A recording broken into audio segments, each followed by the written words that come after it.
l'Afrique n'est pas pauvre, on l'appauvrit. L'Afrique ne manque pas de ressources. L'Afrique est pleine de ressources. Mais si vous allez, l'uranium pour le Niger, c'est pour Areva. Le diamant qui est au Congo, c'est pour Amsterdam. Et donc, les gens, ils viennent, ils fixent le prix. Et parce qu'on n'a pas d'autre recours, on vous les vend. Et donc, nous, on s'appauvrit pendant que les firmes occidentales s'enrichissent. Ici, en France, quand je vais chez le boulanger, ce n'est pas moi qui fixe le prix de son pain. Je paye ce qu'il me demande. Les Européens, parce qu'ils ont la force de frappe de l'argent, quand ils arrivent, ils imposent les règles en Afrique. Et comme il y a toujours quelqu'un qui est affamé, qui est pressé de s'en sortir, eh bien, il vend son âme au diable pour continuer à exploiter son peuple au lieu d'aider pour l'intérêt général. Ça, je devais le dire avant de quitter ce plateau aujourd'hui. Quand les pauvres viennent vers vous, il y a des mouvements de foule qu'il faut bloquer.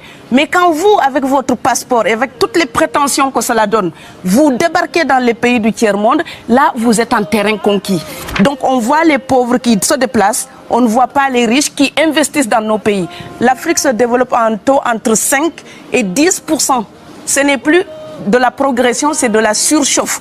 Sauf que quand des pays du tiers-monde se développent et qu'ils n'ont pas les moyens, pour gérer tout ça, il faut une ingénierie, il faut une formation, il faut des populations pour installer une démocratie. Là, cette surchauffe-là, vous avez besoin qu'on reste dominé pour servir de débouché à l'industrie européenne. Alors, il faut arrêter l'hypocrisie. On sera riches ensemble ou on va se noyer tous ensemble. Après, il faut voir, il y a une minorité qui vient, il y a des morts, certes. Mais je voulais souligner une chose. Le discours que vous avez, il est encore légitime tant que l'Afrique restera muette. Et moi, aujourd'hui, je voulais m'indigner pour le silence de l'Union africaine. Les gens là qui meurent sur les plages, et je mesure mes mots, si c'était des Blancs, la terre entière serait en train de trembler. Ce sont des Noirs et des Arabes. Alors eux, quand ils meurent, ça coûte moins cher. Voilà. Pourquoi il faut exactement pourquoi votre discours, il faut sauver l'Afrique et sauver l'Europe. Vous ne pourrez pas rester comme vous ne resterez pas comme des poissons rouges dans la forteresse européenne. La crise actuelle nous a démontré ça. Au jour d'aujourd'hui, l'Europe ne sera plus jamais épargnée tant qu'il y aura des conflits ailleurs dans le monde. L'Europe ne sera plus jamais opulente tant qu'il y aura des carences ailleurs dans le monde. On est dans une société de la mondialisation où un Indien gagne sa vie à Dakar.